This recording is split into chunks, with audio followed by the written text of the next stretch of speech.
وراثت میں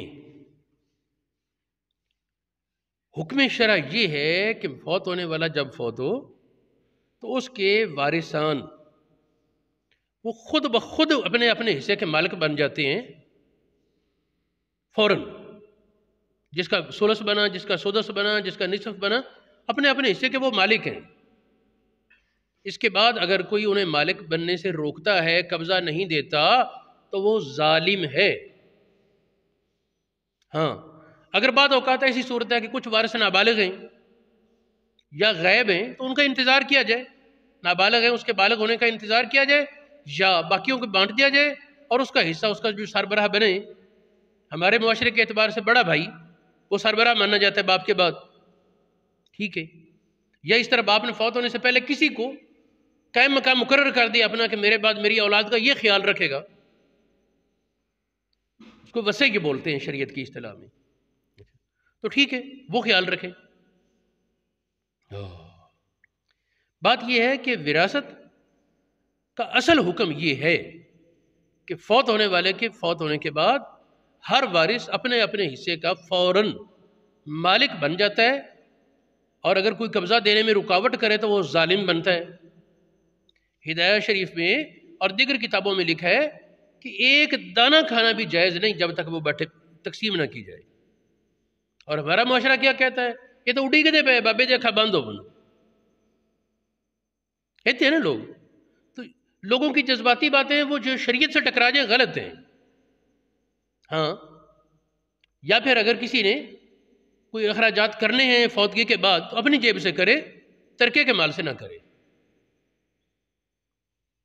اور جس طرح گھروں کا نظام پہلے چلتا رہے، کچھ دنوں کے بعد جب سارے مل بیٹھے وقت ملے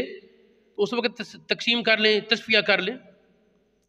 یہ جو بات میں نے کہی کہ وارث خود بخود مالک بن جاتا ہے، یہ مسئلہ اس کو کہتے ہیں وراثت کا حق وراثت جبری ہے. کوئی چاہے یا نہ چاہے، کوئی بیٹا کہتا ہے میرا ارادہ نہیں جی وراثت لینے کا، تب بھی وہ مالک ہے. کوئی کہتا ہے کہ میں نے وراثت چھوڑی، چھوٹے گی نہیں، مالک وہ ہے. ہاں اگر یہ کہ وہ اپنے حصے پر قبضہ کر کے پھر دے دے، یا قانونی طور پر اسے تمکن مل گیا، اختیار مل گیا، یہ نہیں نا لینا ہی حصہ نہیں لینا بس رہنے دے، تو یوں وہ مالک ہے. شریعت یہ کہتی ہے کہ وہ مالک ہے. اور اگر اس میں ایک اور عجیب بات کہ اگر کوئی وارث اپنے مورث کے باپ کے فوت ہونے کے 20 سال تک چپ رہے، اس نے کہا جی میں نے چھوڑا ہے، میں نہیں لیتا، اس کے بعد اس کے حالات بدلے یا اس کو احساس ہوا، اس نے کہا میں نے لینا ہے، وہ لے سکتا ہے، وہ لے سکتا ہے. اب یہ کتنا خطرناک مسئلہ ہے کہ وارث کو قبضہ نہیں دیا، زبانی اس نے کہہ دیا ٹھیک ہے جی میں نہیں لیتا، میں نے حصہ چھوڑا، شرعاً وہ مالک ہے. یہ اس کی طرف سے مسلسل ایک عطیہ ہے. مکان ہے تو مکان کا عطیہ، زمین زرعی ہے تو اس کا عطیہ، اس کی آمدن بھی عطیہ اس کا. لیکن جب وہ کہے میں نے لینی ہے تو وہ حقدار ہے. تو اس مسئلے پر میں کچھ باتیں بیان کرنا چاہتا ہوں. پہلی میں نے یہ کی کہ وراثت کا حق جبری ہے، اور اس میں فوراً وہ مالک بن جائے گا جو ہی مورث فوت ہوگا. یہ ہمارے فقہ حنفی کی جن کتابوں میں مسئلہ موجود ہے، یہ فتاوی حامدیہ، یہ علامہ شامی نے ترتیب دیا اور آپ ہی کی تصحیح سے ہے. رد المحتار یہ علامہ شامی کی کتاب ہے. بحر الرائق، رد المحتار کا تکملہ ان کے پوتے نے لکھا جو بعض علماء کے بقول علامہ شامی سے زیادہ محقق تھے. ضروری تو نہیں نا کہ اگر دادا زیادہ مشہور ہو تو پوتا ضرور نکمہ ہی ہو. بعض اوقات وہ اولاد میں بھی، جس طرح شیخ عبدالحق محدث دہلوی جو علم کا پہاڑ ہیں، ان کے پوتے شیخ الاسلام، ان کو ان سے بڑا عالم مانا گیا ہے. اگرچہ کتابیں انہوں نے تھوڑی لکھی لیکن زیادہ محقق ان کو مانا جاتا ہے. اسی طرح ہاں تو میں بات کر رہا ہوں یہ ہمارے فقہ حنفی کے حوالوں کی النہر الفائق، مجمع الانہر، فتاوی عالمگیری، ان سب میں یہ بات موجود ہے، لو کالا ترکت حقی من المیراث، میں نے وراثت سے اپنا حق چھوڑ دیا، یا کہا برے تو منو، میں سے بری ہوں، برے تو میں حصہ تھی، میں نے اپنا حصہ چھوڑ دیا، لا یہ درست نہیں، ہوا لا حصہ تھی ہی، وہ اپنے حصے پر قائم ہے، لأن الارث جبری، وارث ہو جانا یہ جبری حکم ہے شریعت کا، مالک بن گیا، لا یہ سے ہو ترک، ترک اس طرح نہیں، ہاں لے کر اگر قبضے کی چیزیں قبضہ کر کے اس کے بعد عطیہ کرے۔ چیزیں دو طرح ہوتی ہیں نا، ایک ہے جو قابل انتقال، منتقل ہونے کے لائق، زمین میں، وہ گھر میں فریج پڑی ہے یا کوئی اور ہیوی مشینری ہے ضروریات کی، بیڈ ہیں، منتقل کی جا سکتی ہے نا ان کی جگہ، اس طرح گھر میں گندم پڑی ہے، منتقل کی جا سکتی، تو جو چیز قابل انتقال ہے جس کو منتقل کیا جا سکتا ہے اس کو اپنی تحویل میں لے پھر عطیہ دے، اس کے بغیر اس کا وہ وراثت سے محروم نہیں ہوگا، جب اس کا جی چاہے سٹینڈ لے لے۔ علامہ شامی کے پاس سوال آیا نا کہ کسی آدمی نے پہلے کہا تھا میں نہیں لیتا، اب وہ آ گیا جی میں نے لینا ہے، فرمایا کہ اس کا حق ہے دو، اس کا حق ہے دو۔ یہ ہماری فقہ کی کتابوں میں ایک اور مسئلہ ہے جس سے یہی استدلال ہوتا ہے، اشتراک کی کاروبار کو مشترکہ کرنے، اس کو کہتے ہیں شرکت، اس کی متعدد قسمیں بیان کرتے ہیں علماء، تو بحث کے شروع میں کہتے ہیں کہ ملکیت میں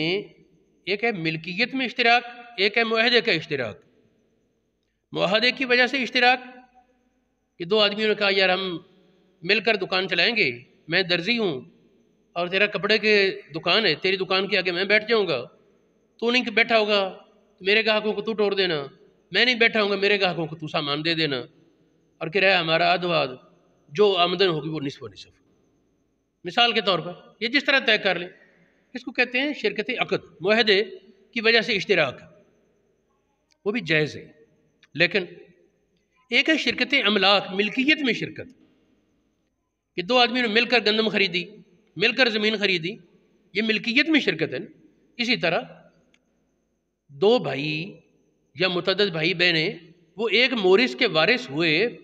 تو شرکت املاک ہے، ملکیت کی شرکت ہے۔ اس میں پھر کہتے ہیں شرکت، ملکیت کی شرکت میں ایک ہے وہ ملکیت کی شرکت، ملکیت کا اشتراک جس میں اختیار ہے، اور ایک قسم ہے وہ ملکیت میں اشتراک جس میں اختیار نہیں، شریعت کا جبری حکم ہے۔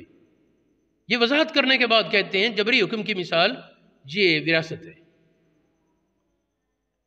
یہ بنایا شرح ہدایہ میں، فتح القدیر میں اور بہت سی دیگر کتابوں میں، مبسوط سرخسی میں، بدائع ثنائے میں اور ہدایہ شریف وغیرہ میں یہ بات موجود ہے۔ اس پر ایک اور، یہ جو میں نے کہا نا کہ اختیار کے بغیر ملکیت میں داخل ہو جائے گا مال،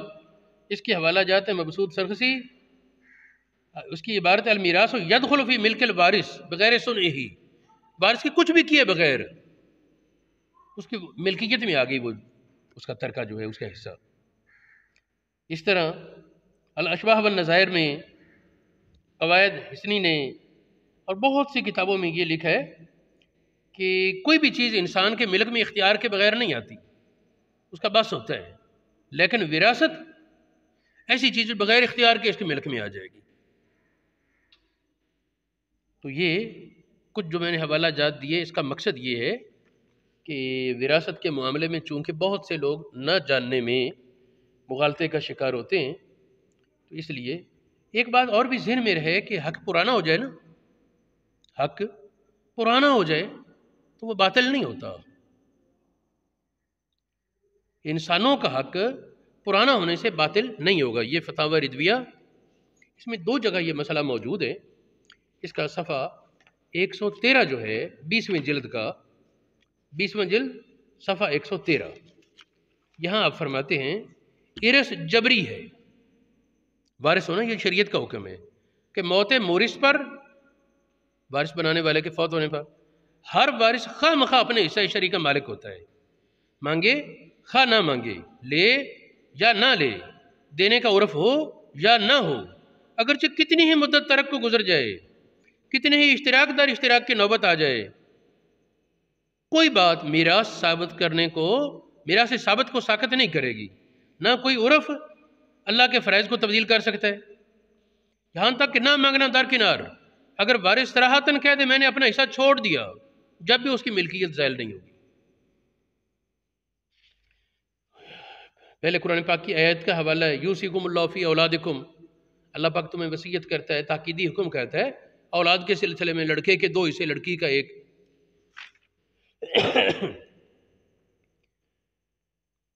آگے فرماتے ہیں کہ اگر کوئی آدمی 2 بیٹوں کو چھوڑ کر فوت ہوا،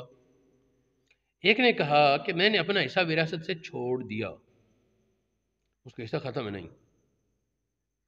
اگر وہ چھوڑنا چاہتا ہے تو کیا کرے؟ اگر وہ معین چیز ہے تو مالک بنائے، زمین ہے تو کہہ دے، وہ کہنے سے بھی ٹھیک ہے، لیکن اگر قابل انتقال چیز ہے اس پر قبضہ کرے، پھر اس کے حوالے کرے، اور اس کے بعد جو بات میں نے کی کہ حق پرانا ہونے کی وجہ سے، زمانہ لمبا گزرنے سے حق ساقط نہیں ہوگا، یہ بات جوہرہ نیرہ میں موجود ہے، رد المختار میں، در المختار میں، مبسوط سرخسی میں، فتاوی حمدیہ میں، تکملہ رد المختار میں اور دیگر کتابوں میں موجود ہے۔ اب یہ بات آتی ہے کہ نہیں یہ رواج اس طرح نہیں ہے، ہمارے معاشرے کی جو روش جس طرح پسند کیا جاتا ہے، نہیں یہ اس کا اعتبار تو ہوتا ہے نا شریعت میں، تو وہ کہتے ہیں نہیں، جو رواج کا اعتبار ہے جب تک شریعت سے نہ ٹکرائے، ایسا رواج جو شریعت سے ٹکرایا وہاں شریعت کا حکم مقدم ہے، رواج کو پیچھے کر دیں گے ٹھوکر مار کر۔ یہ التعامل بخلاف النص، نص صریح کے خلاف، شریعت کے واضح حکم کے خلاف کوئی رواج پیدا ہو جائے، فرمایا لا یعتبر، اس کا کوئی اعتبار نہیں۔ یہ مبسوط سرخسی میں، تبیین الحقائق میں، الاشباح والنظائر میں، بحر الرائق میں، غمز العیون میں اور ثلاثین شامی میں یہ بات موجود ہے۔ اسی طرح یہ فتاوی رضویہ کا صفحہ 113 سے 15 تک یہ ہے، اس طرح ایک 300 اور غالباً 26 صفحہ وہاں بھی، اس کے علاوہ بھی کئی جگہ یہ فتاوی رضویہ میں موجود ہے۔